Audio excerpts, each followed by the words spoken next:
نماز کے بعد کے اذکار کے متعلق، نماز کا سلام پھیرتے ہی نماز ختم ہو جاتی ہے. اس کے بعد سب سے پہلے کہنا چاہیے اللہ اکبر ایک بار، اور تھوڑا سا بلند آواز سے، جس سے پتہ چلے کہ نماز پڑھ لی ہے. اللہ اکبر. ابن عباس کہتے ہیں میں نبی صلی اللہ علیہ وسلم کی نماز کے مکمل ہونے کو تکبیر کی وجہ سے سمجھ جاتا تھا. یعنی مثلا کوئی نفل پڑھ رہا ہے تو آپ کو نہیں پتہ چلتا کہ پڑھ چکا ہے یا نہیں، لیکن اگر اس نے بلند آواز سے کہہ دیا اللہ اکبر تو پتہ چل گیا کہ ہاں اس کی نماز مکمل ہو گئی ہے. کیوں اللہ اکبر کہیں؟ کہ اللہ ہر چیز سے بڑا. آپ دیکھیں ہم نے نماز کا آغاز کس سے کیا تھا؟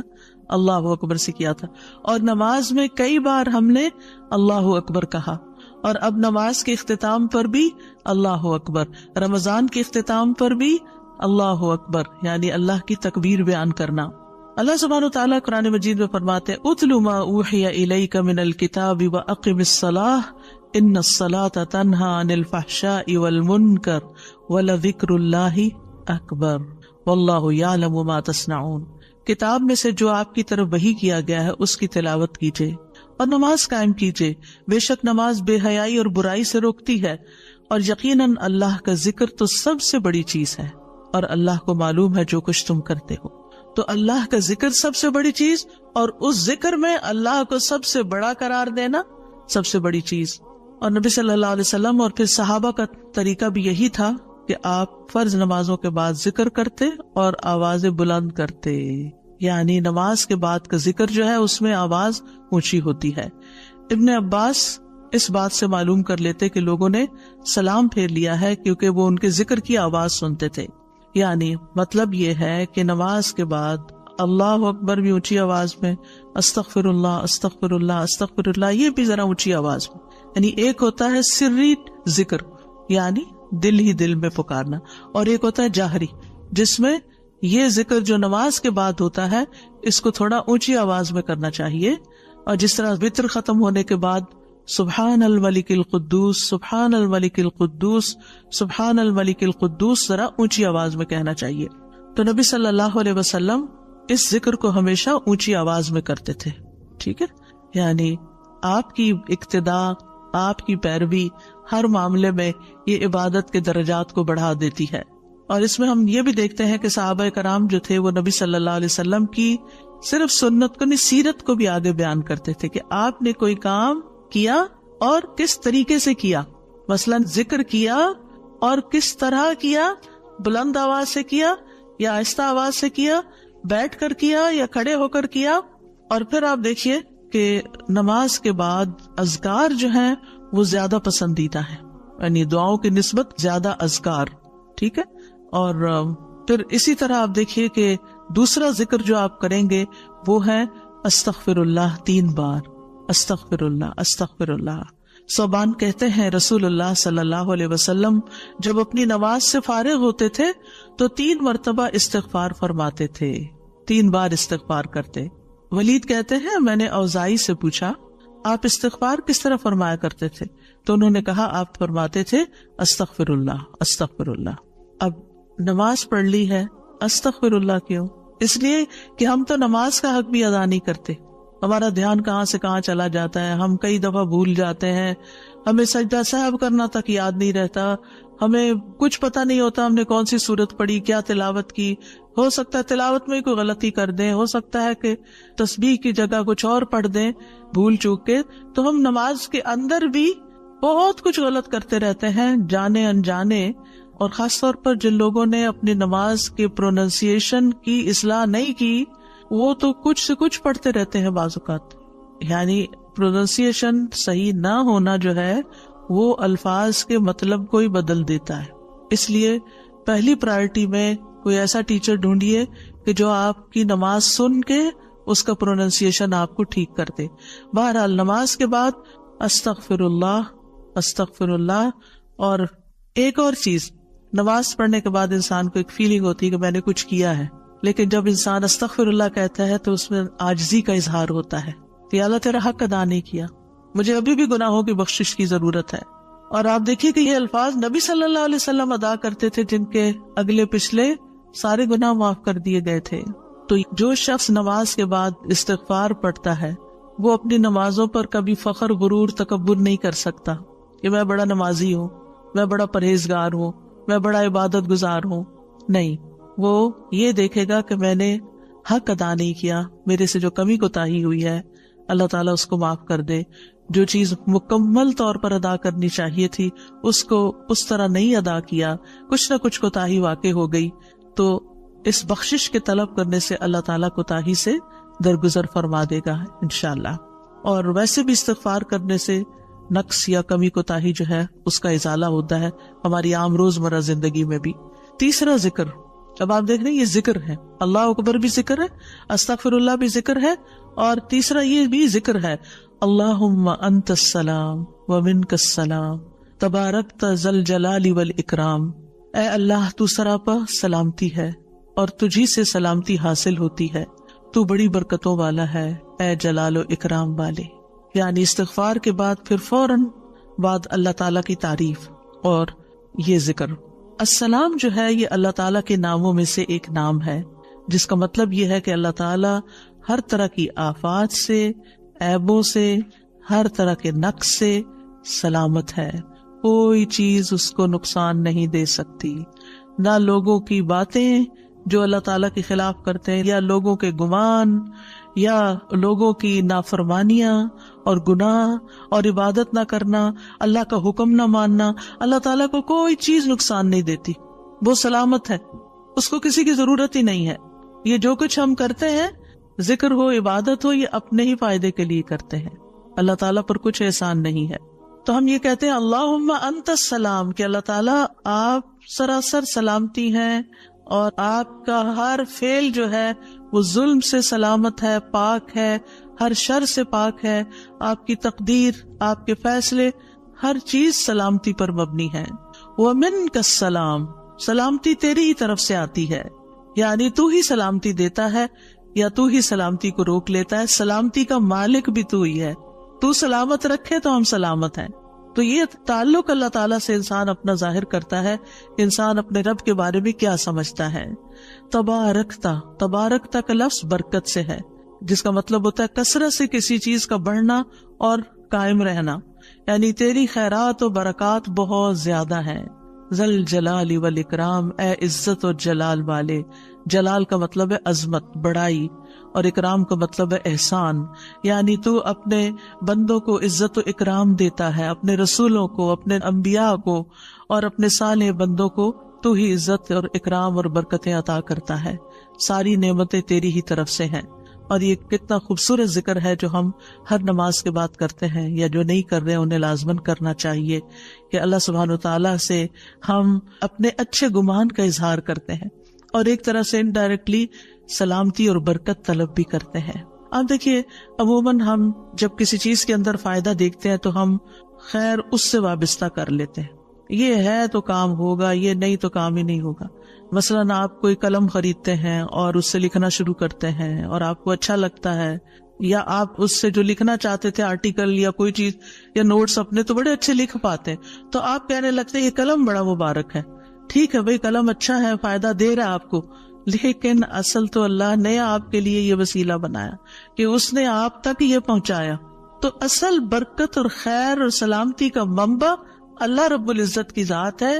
چیزوں کے ساتھ مت چمٹ جائیے اور ان پر اتنے ڈیپینڈنٹ نہ ہو جائیں کہ اللہ کو بھول جائیں اور اللہ تعالیٰ کی نعمت اور اللہ تعالیٰ کا احسان یاد نہ کریں. تو اس لیے ہر نماز کے بعد ہم اس بات کا اقرار کرتے ہیں کہ ساری برکتیں تیری ذات سے ہیں یا رب، ساری سلامتی تیری طرف سے ہے یا رب، عزت اور اکرام تیری ہی طرف سے ہے یا رب. تو ہی جس کو چاہے اس پر احسان فرماتا ہے، لہٰذا ہم یہ سب کچھ تجھ سے ہی طلب کرتے ہیں.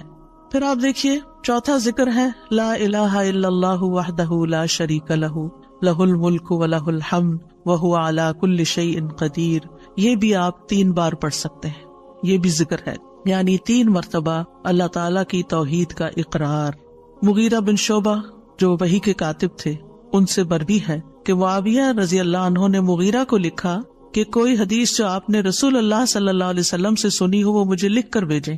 راوی کہتے ہیں کہ مغیرہ رضی اللہ عنہ نے انہیں لکھا کہ میں نے آپ صلی اللہ علیہ وسلم سے سنا ہے آپ اپنی نماز سے فارغ ہونے کے بعد 3 مرتبہ یہ پڑھا کرتے تھے لا الہ الا اللہ وحدہ لا شریک لہ لہ الملک ولہ الحمد وہو علی کل شیء قدیر. سب سے پہلے توحید کا اقرار کہ اللہ ایک ہے، وہی الہ ہے، وہی خالق ہے، مالک ہے، رب ہے، معبود ہے. پھر اس بات کا انکار کہ کوئی اس کا شریک ہو، لا شریک لہ. اور پھر لہ الملک، بادشاہت بھی اسی کی ہے، معبود بھی وہی ہے، بادشاہ بھی وہی ہے، اور ایسا بادشاہ ہے وَلَهُ الْحَمْدُ کہ اس کی تعریف ہے. دنیا کے بادشاہوں کا حشر ہوتا دیکھا ہے آپ نے، ان کے ساتھ کیا کیا جاتا ہے. لیکن اللہ سبحانہ وتعالیٰ کی بادشاہت پر کوئی آنچ نہیں آتی، کوئی اس کو ہلا نہیں سکتا، کوئی اس کو نقصان نہیں دے سکتا، کوئی اس پر باتیں نہیں بنا سکتا، کوئی اس کا نقص نہیں نکال سکتا کہ اللہ تعالیٰ نے آسمان میں یہ کیا چیز بنا دی، اب زمین میں کیا بنا دی. نہیں، وَلَهُ الْحَمْدُ، اسی کی ہے تعریف. یعنی ایسا بادشاہ کہ جو قابل تعریف ہے، اور ایسا بادشاہ کہ وَهُوَ عَلَى كُلِّ شَيْءٍ قَدِيرٌ. دنیا کے بادشاہ انتہائی بے بس لاچار ہوتے ہیں، ان کے ہاتھ میں کچھ نہیں ہوتا، وہ انسانوں کے محتاج ہوتے ہیں، انسانوں کی خدمت کے، انسانوں کی مدد کے، انسانوں کے مال کے محتاج ہوتے ہیں. یہ بادشاہت کیا بادشاہت ہے جس کی ساری ڈیپینڈنسی لوگوں کے اوپر ہے. تو اصل بادشاہت تو اللہ کی ہے کہ جو ہر چیز پر پوری قدرت رکھتا ہے. تو آپ اس احساس کے ساتھ اگر اللہ تعالیٰ کا یہ ذکر کرتے ہیں تو آپ کا دل ایک سکون سے بھر جائے گا، ایک خوشی سے بھر جائے گا کہ میں ایسی ہستی کو جانتی ہوں، ایسی ذات کو جانتی ہوں کہ جو اتنی خوبیوں کی مالک ہے. کیونکہ یہ انسان کی فطرت میں ہے، انسان کی نفسیات میں ہے کہ وہ کسی چیز کی تعریف کر کے خوش ہوتا ہے. اور عام طور پر ہم صرف سامنے نظر آنے والی چیزوں کی تعریف کر کر کے خوش ہوتے رہتے ہیں، اور تھوڑے دن کے بعد وہ بھی خراب ہو جاتی، وہ تعریف بھی ساتھ ہی چلی جاتی ہے. انسان ہے تو مر جاتے ہیں، ان کے اعمال ہے تو ختم ہو جاتے ہیں، اور کبھی وہ اچھے ہوتے ہیں اور پلٹ بھی جاتے ہیں. وہ کہاں گئی تعریفیں؟ جوان ہے تو بڑھاپے میں ساری تعریفیں چلی گئی، مالدار تھے تو غریب ہوئے تو ساری تعریفیں چلی گئی. اسی طرح علم ہے اور جنون لائق ہو گیا تو ساری تعریفیں چلی گئی، سب کچھ الٹ گیا.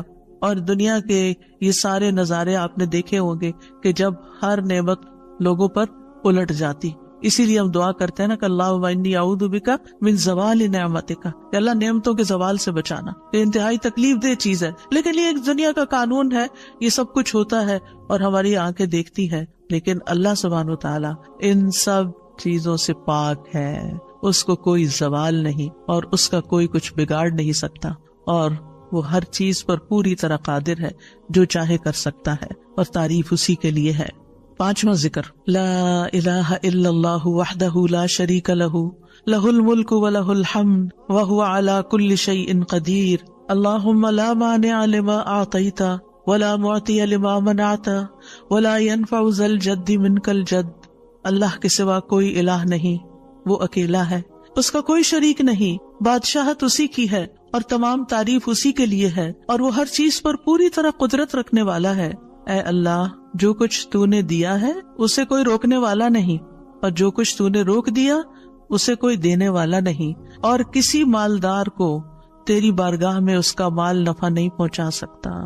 ابتدا میں تو وہی اللہ کی توحید بیان ہوئی، اس کی بادشاہت اور اس کی حمد کا ذکر ہے اور اس کی قدرت کا ذکر ہے، اور اس کے بعد کہ جو اللہ نے دیا، جو وہ دینا چاہتا ہے اسے کوئی روک نہیں سکتا.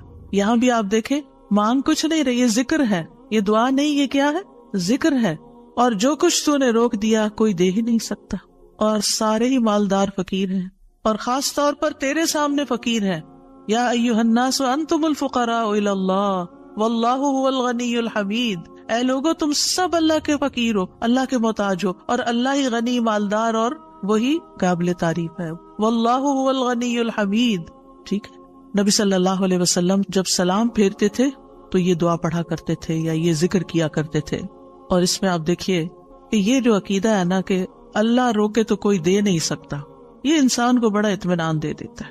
اگر کوئی چیز، کوئی خیر آپ کی طرف آنے سے رکی ہوئی ہے تو وہ اللہ ہی نے روکی ہوئی ہے، آپ پر رحمت کی وجہ سے. بدگمان نہ ہو اس سے، کسی وجہ سے رکی ہوئی ہے. آپ کسی کی کوئی اچھی چیز دیکھتے ہیں، کسی کا مینشن دیکھتے ہیں تو سوچتے ہیں کتنا خوش قسمت ہے، کتنے بڑے گھر میں رہتا ہے. کسی کے پاس فراری دیکھتے ہیں تو آپ کہتے ہیں واہ کتنا خوش قسمت ہے. لیکن آپ کو نہیں پتا کہ یہی چیزیں اس کے لیے کتنی بڑی آزمائش بنی ہوئی ہیں، آپ نہیں جانتے. اور اگر اللہ نے آپ کو نہیں دی تو آپ کو بہت سے شر سے محفوظ رکھا ہوا. تو اللہ کا روکنا بھی خیر کا باعث ہوتا ہے. یہ سبق پکا کر لیں کہ جب اللہ تعالیٰ کوئی چیز نہیں دیتا یا دیر سے دیتا ہے یا روک لیتا ہے اور کوئی چارہ نہیں ہوتا، آپ کہتے ہیں میری کوئی دعا قبول نہیں ہو رہی، میرا کوئی طریقہ کام نہیں آ رہا، تو اس میں بھی کوئی خیر ہوتی ہے. کیونکہ جو اللہ نے مقدر میں لکھا ہے وہ پہنچ کے رہے گا. کوئی روک نہیں سکتا جو تو دے، اور کوئی دے نہیں سکتا جو تو روک لے. اور جسے اللہ نے آپ کے مقدر میں لکھا ہے وہ آپ تک آئے گا ہی آئے گا. سورۃ فاطر میں اللہ تعالیٰ فرماتے ہیں ما یفتح اللہ للناس من رحمت فلا ممسک لها وما یمسک فلا مرسل له من بعدہ وہو العزیز الحکیم. جو کچھ اللہ لوگوں کے لیے رحمت میں سے کھول دے اسے کوئی بند کرنے والا نہیں، اور جو وہ بند کر دے اس کے بعد اسے کوئی کھولنے والا نہیں. حدیث میں آتا ہے ما اصابک لم یکن لیخطئک وان ما اخطأک لم یکن لیصیبک. جو کچھ تمہیں پہنچا وہ تم سے خطا ہونے والا نہیں تھا، اور جو نہیں ملا وہ ہرگز ملنے والا نہیں تھا. قرآن مجید میں سورۃ الرعد میں اللہ تعالیٰ فرماتے ہیں وَإِذَا أَرَادَ اللَّهُ بِقَوْمٍ سُوءًا فَلَا مَرَدَّ لَهُ. جب اللہ کسی قوم کے ساتھ برائی کا ارادہ کر لیتا ہے تو اس کو کوئی پھیرنے والا نہیں. کوئی سپر پاور اس ملک کی مدد نہیں کر سکتی اگر اللہ نے اس کے لیے جنگ کا فتنہ یا کسی اور طرح کی کوئی آزمائش لکھی ہے. یہ اللہ کے فیصلے ہوتے ہیں. یا اللہ نے کسی قوم کو تباہ کرنے کا فیصلہ کر لیا ہو تو کوئی اس کو روک نہیں سکتا. لہٰذا ہمیں اللہ پر ہی بھروسہ کرنا چاہیے، اور ہر حال میں ایسی پریشان کن باتوں پر اللہ تعالیٰ ہی کی طرف رجوع کر لینا چاہیے. یاد رکھیے اگر کوئی چیز نہیں ملی تو اللہ تعالیٰ کو الزام مت دیں، اللہ تعالیٰ سے ناراض نہیں ہو، اللہ تعالیٰ سے بدظن نہیں ہو. یہ روکنا اس کی رحمت ہے. انسان اگر ان دو جملوں پر ایمان لے آئے تو پھر اس کا مکمل بھروسہ اللہ کی ذات پر ہو جائے گا. وہ رزق کے بارے میں اللہ پر ہی توکل کرے گا، نقصان کو دور کرنے اور بھلائی کو پانے کے لیے اللہ پر ہی بھروسہ کرے گا. وہ اللہ کو اپنے لیے کافی سمجھے گا.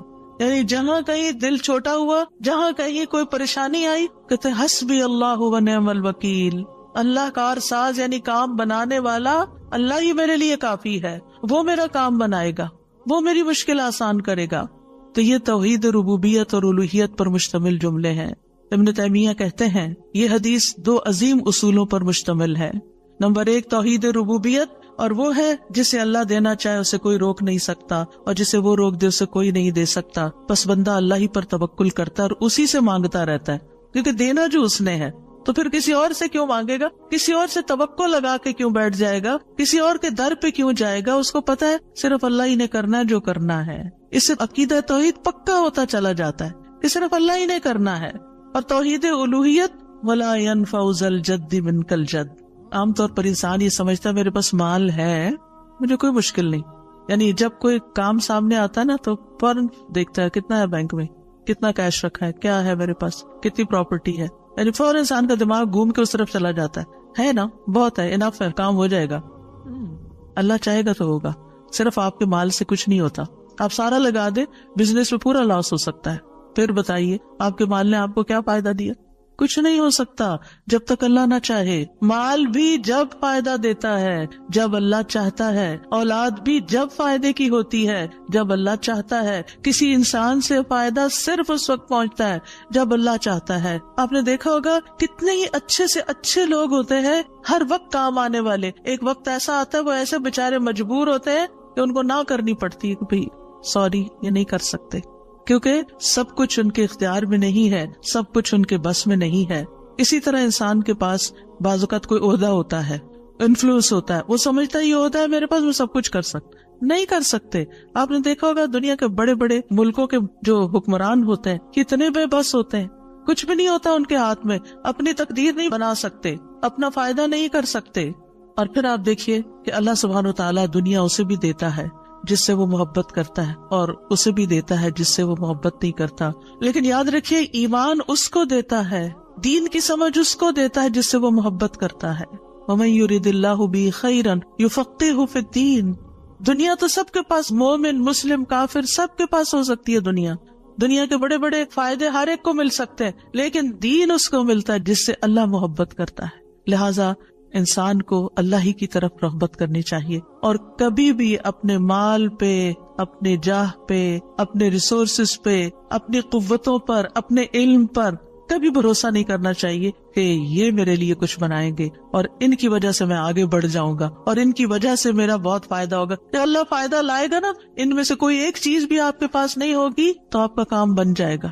اور اگر فائدہ نہیں دینا نا اللہ نے ان ساری چیزوں کے ہوتے ہوئے، کئی دفعہ لوگ کہتے ہیں ہر چیز ہے میرے پاس لیکن پھر بھی میرا یہ مسئلہ حل نہیں ہوتا، معلوم نہیں کیوں رکاوٹ آ گئی، اور پھر وہ غلط سوچنا شروع کر دیتے ہیں، فلاں کی بندش ہے، فلاں کی نظر ہے، فلاں نے یہ کر دیا. نہیں، نفع اور نقصان دونوں اللہ کے ہاتھ میں. نہ کسی کی نظر آپ کو نقصان دے سکتی ہے، نہ کسی کا جادو آپ کو نقصان دے سکتا ہے، نہ کسی کا حسد آپ کو نقصان دے سکتا ہے اگر اللہ نہ چاہے. لہٰذا اسی سے دعا کرتے رہیں، اور جو پروٹیکشن کی دعائیں اس نے سکھائی ہیں وہ پڑھتے رہیں، اور باقی بھروسہ اللہ کی ذات پر کریں. پھر چھٹا ذکر ہے لا الہ الا اللہ وحدہ لا شریک لہ لہ الملک ولہ الحمد وہو علی کل شیء قدیر لا حول ولا قوة الا باللہ لا الہ الا اللہ ولا نعبد الا ایاہ لہ النعمۃ ولہ الفضل ولہ الثناء الحسن لا الہ الا اللہ مخلصین لہ الدین ولو کرہ الکافرون. اللہ کے سوا کوئی الہ نہیں، وہ اکیلا ہے، اس کا کوئی شریک نہیں، بادشاہت اسی کی ہے اور تمام تعریف اسی کے لیے ہے، اور وہ ہر چیز پر پوری طرح قدرت رکھنے والا ہے، اور گناہ سے بچنے کی طاقت اور نیکی کرنے کی طاقت اللہ کے سوا کوئی دینے والا نہیں، اللہ کے سوا کوئی الہ نہیں. ہم صرف اسی کی عبادت کرتے ہیں، اسی کی ساری نعمتیں ہیں، اسی کا سارا فضل ہے، اور اسی کے لیے خوبصورت تعریف ہے. اللہ کے سوا کوئی الہ نہیں، ہم اسی کے لیے دین میں اخلاص رکھنے والے ہیں اگرچہ کافر ناپسند کریں. ابن زبیر سلام پھیر کر ہر نماز کے بعد یہ کہتے، اور راوی کہتے ہیں کہ انہوں نے کہا کہ رسول اللہ صلی اللہ علیہ وسلم ہر نماز کے بعد ان کلمات کے ساتھ تحلیل کیا کرتے تھے، یعنی اللہ تعالیٰ کی حمد و ثنا بیان کرتے تھے. یہ بھی کیا ہے نماز کے بعد کا ذکر. اور اس میں آپ دیکھیے لا الہ الا اللہ وحدہ کے علاوہ لا حول ولا قوت الا باللہ، لا حول ولا قوت الا باللہ، کہ کوئی پھیرنے کی قوت یعنی کسی برائی کو نقصان کو دور کرنے کی اور اسی طرح کوئی فائدہ حاصل کرنے کی قوت اللہ ہی کے پاس ہے. کسی گناہ سے دور ہونے اور کسی نیکی کے کرنے کی ہمت طاقت اللہ ہی کے پاس ہے. تو یہ لا حول ولا قوت الا باللہ بہت فائدہ دیتا ہے اور اس کی کثرت کرنے کو کہا گیا ہے. اور لا الہ الا اللہ ولا نعبد الا ایاہ، ہم صرف اسی کی عبادت کرتے ہیں.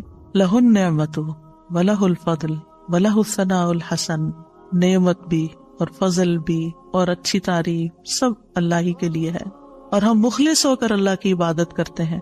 مخلصین لہ الدین لا الہ الا اللہ ولو کرہ الکافرون، اگرچہ کافر ناپسند کریں، ان کو ہماری توحید اچھی نہ لگے، لیکن پھر بھی ہم صرف ایک اللہ ہی کو مانتے ہیں. ساتویں چیز ہے تسبیحات. سبحان اللہ 33 بار، الحمدللہ 33 بار، اور اللہ اکبر 33 بار، اور 34ویں بار لا الہ الا اللہ وحدہ لا شریک لہ لہ الملک ولہ الحمد وہو علی کل شیء قدیر. ہر نماز کے بعد ان تسبیحات کو پڑھنے کی فضیلت کیا ہے؟ ابو ہریرہ کہتے ہیں رسول اللہ صلی اللہ علیہ وسلم نے فرمایا، جس آدمی نے ہر نماز کے بعد 33 مرتبہ سبحان اللہ، 33 مرتبہ الحمدللہ اور 33 مرتبہ اللہ اکبر کہا تو یہ 99 کلمات ہو گئے. اور 100 کا عدد پورے کرنے کے لیے لا الہ الا اللہ وحدہ لا شریک لہ یہ ذکر کر لیا تو اس کے سارے گناہ معاف کر دیے جائیں گے، چاہے وہ سمندر کی جھاگ کے برابر ہو. یعنی 100 کا عدد پورا کرنے کے لیے کیا پڑھنا ہے؟ لا الہ الا اللہ وحدہ لا شریک لہ لہ الملک ولہ الحمد وہو علی کل شیء قدیر. رسول اللہ صلی اللہ علیہ وسلم نے فرمایا ہر نماز کے بعد کچھ ایسے اذکار ہیں جن کو پڑھنے والا یا جن کو کرنے والا کبھی محروم نہیں ہوتا، جن میں سے سبحان اللہ 33 بار، الحمدللہ 33 بار اور 34 بار اللہ اکبر. یعنی اگر لا الہ الا اللہ پورا نہیں پڑھ سکتے تو اللہ اکبر کو 34 بار کر کے 100 کی گنتی پوری کر لیں.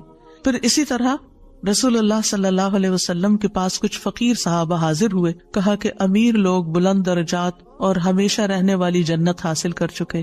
حالانکہ جس طرح ہم نماز پڑھتے ہیں وہ بھی پڑھتے ہیں، جیسے ہم روزے رکھتے ہیں وہ بھی رکھتے ہیں، لیکن مال و دولت کی وجہ سے انہیں ہم پر فضیلت حاصل ہے. اس کی وجہ یہ کہ وہ حج کرتے ہیں، عمرہ کرتے ہیں، جہاد کرتے ہیں، صدقے دیتے ہیں، اور ہم محتاجی کی وجہ سے یہ کام نہیں کر سکتے. آپ نے فرمایا کیا میں تمہیں ایک ایسا عمل نہ بتا دوں، اگر تم اس کی پابندی کرو گے تو جو لوگ تم سے آگے بڑھ چکے ہیں تم انہیں پالو گے اور تمہارے مرتبے تک کوئی نہیں پہنچ سکتا، اور تم اپنے سامنے موجود لوگوں میں سب سے بہتر ہو جاؤ گے سوائے ان کے جو یہی عمل شروع کر دیں. ہر نماز کے بعد 33 بار سبحان اللہ، 33 بار الحمدللہ، 33 بار اللہ اکبر، اور پھر 34ویں بار تو وہ ذکر آپ کو بتا ہی دیا گیا. اور اگر آپ 33 بار نہ پڑھ سکیں تو 10 بار سبحان اللہ، 10 بار الحمدللہ اور 10 بار اللہ اکبر پڑھ لیا کریں. یعنی اگر جلدی ہے تو پھر 10 بار بھی پڑھ سکتے ہیں. نبی صلی اللہ علیہ وسلم نے فرمایا 2 عمل ایسے ہیں اگر کوئی مسلمان بندہ ان کی پابندی کر لے تو جنت میں داخل ہوگا، اور وہ بہت آسان ہے مگر ان پر عمل کرنے والے بڑے کم ہیں. وہ کیا ہیں؟ ہر نماز کے بعد 10 بار سبحان اللہ، 10 بار الحمدللہ، 10 بار اللہ اکبر. فرمایا زبان کی ادائیگی کے اعتبار سے تو 150 بار ہیں، یعنی 5 نمازوں میں 10 بار، اور ترازو میں 1500 ہوں گے. اور جب سونے لگے تو 34 بار اللہ اکبر، 33 بار الحمدللہ اور 33 بار سبحان اللہ کہے. زبانی طور پر تو یہ 100 ہے مگر میزان میں یہ تسبیحات 1000 ہوں گی.